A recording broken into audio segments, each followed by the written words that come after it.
What's going on, guys? Matt over here with Lethal Garage, and today I want to provide you an update on my 2016 Camaro 2SS 15,000 miles update on a heavily modified car. Now, most of you guys know my car has been modified to the next level. Most people will do bolt-ons.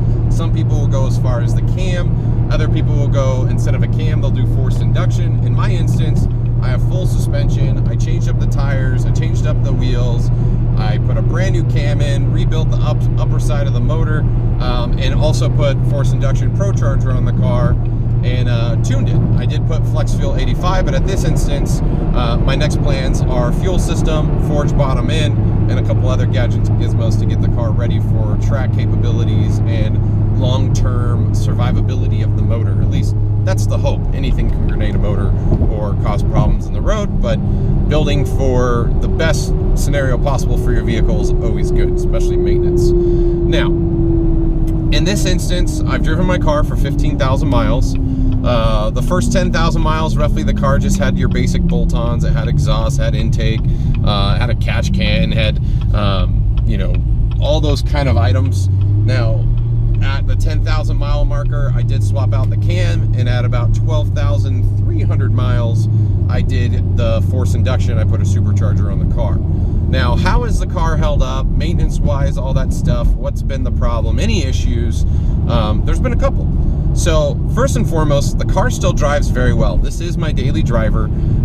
This is actually my second car. If you guys didn't know, there's plenty of videos talking about how GM bought back my first car because of paint problems. But overall, between this car and that car would have been about 20,000 miles. I know that's an unfair comparison to even bring up that, but I just wanted to highlight that. It wasn't that I just got this car late. My first car I got in December, and then April was when they replaced it because of the problems. So I took all the parts and pieces off that one, put it on this one. So yeah, either or, this car's run great. Haven't had any problems with the cam swap.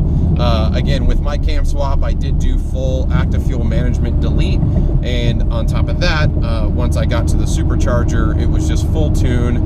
And we did have to pull timing initially because the stock fuel system couldn't support the full power offering that the car has, or potential, so we had to pull lots of timing and drop it down. But as of right now, on the Cunningham Motorsports dyno, it's 615 to the tires, and on a dyno jet, it was 668. Now, the Cunningham Motorsports dyno is very much a heartbreaker dyno in a sense. It does read a lot lower than a lot of dynos across the board, but it doesn't matter. Numbers aren't really the game here for me. I know a lot of people seem to thrive on the numbers, but for me, initially, it was more getting a build, having it with all the things I want, just having a really fun, fast street car that I can build and, you know, take to the track and have a good time. And sorry, I'm driving on a road I've never been on because there's traffic on the freeway, and hopefully it's good. But as far as how the car's performed, any problems, etc., so I have gone on a regimen since my car's been upgraded to change my oil about every 2,000 miles or so. So a couple of the changes have been 2,500, others have been 2,000. But at the end of the day, following a good oil change regimen is key to the maintenance of a vehicle, especially a built vehicle. If you're not taking it seriously, you're going to run into problems down the road, guaranteed. That being stated, I have run into a couple issues. I did have an issue where we thought the Pro Charger was a problem with the car. We cut the belt off of it and basically started troubleshooting like crazy. Sent the Pro Charger to Pro Charger. They tested it on a bench. They tested it on another car. It was running great, so they sent it back. We found out the starter was one of the key problems in whatever was causing the issue. Again, if you guys don't know, GM has actually put a heat shield on this car because the starter is just so close, one, to your manifolds or headers, and two, just to the motor in general. And it's in the back side of the motor, so it's where the least amount of cool air is getting. And so in this instance, with the added heat from the headers, now I didn't wrap and I didn't coat my headers. We believe that the headers potentially baked the starter and was causing the problem. It was a slow start problem, and it wasn't the slow start problem that everyone experiences with their 6th gen. It was literally like a minute of like just super slow, almost not even turning over whatsoever. Now that the new starter is on, it just, sometimes it'll be like, and it will go, but it's light years better than it was even from the stock when I first got the car with the original starter on the car. So yeah, so that was the initial problem there. Outside of that, you know, there was a power issue. At least I thought there was a power issue, but it was me being an idiot. I didn't realize that my car was set in stealth mode. And when the car is set in stealth mode through the GM parameters, it literally was like, it felt like the car lost power. And I had no idea what the issue was. This happened during a Camaros and Coffee event. I completely forgot that I had set it in stealth mode because I was recording a video around stealth mode and how it worked and all that stuff, yet to be published. But I forgot it was on, and I had someone in the car, and I was kind of showing off a little bit, and I was just like, something is not right. I literally thought something was broken. So if you ever running into issues that are just unexplained, check out stealth mode, because that was the problem with my car, and it was not a cool day. But that being stated, outside of that, the car's been running really, really good. The tune on the ProCharger and the tune with the cam, yes, the car surges a little bit, but that's the nature of a cam. But it's been running really, really good. And I had set out, and I've talked about this in multiple videos, but I set out for a good sounding car.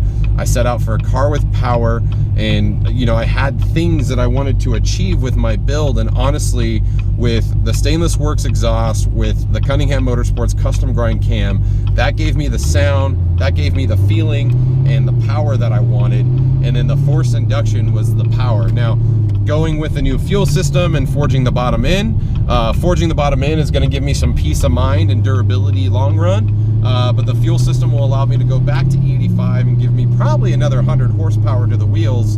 And so I'm super excited about that, because honestly, if you're not happy with a 700 plus horsepower car, you know, you have problems, or you just need to be a race car driver.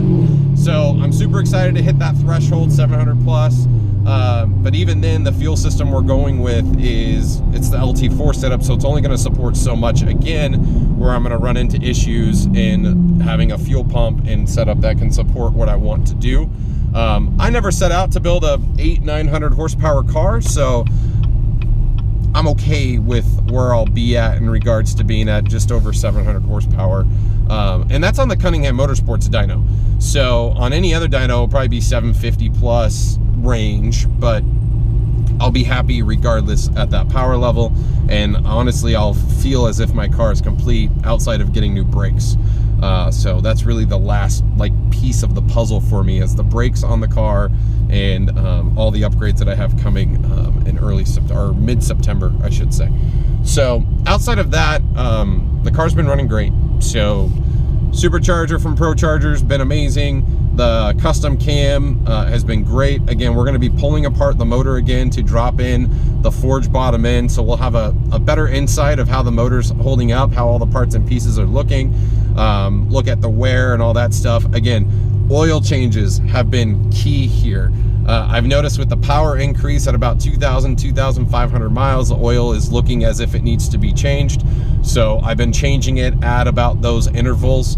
I've been using AMSOIL Z-Rod 10W30. A lot of people are like, that's for old tapered cam cars, but it's also, if you read the fine print, it's actually a really good oil for high performance newer vehicles, because that added zinc gives a nice layer of protection across the board for the car. There you go, I said across the board in the video.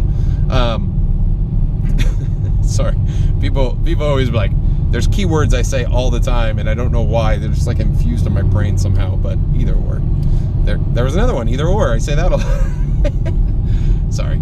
So there you go, that's the video. Hopefully you guys enjoyed this. Again, Lethal Drive, or not Drive Club, but Lethal, whatever, I forget, I'm forgetting things. Either or, thanks for joining me in this video. If you guys enjoyed the conversation and content, let me know in the comments below. If you've doubly enjoyed it, hit that subscribe button. Likes, comments, shares are always appreciated.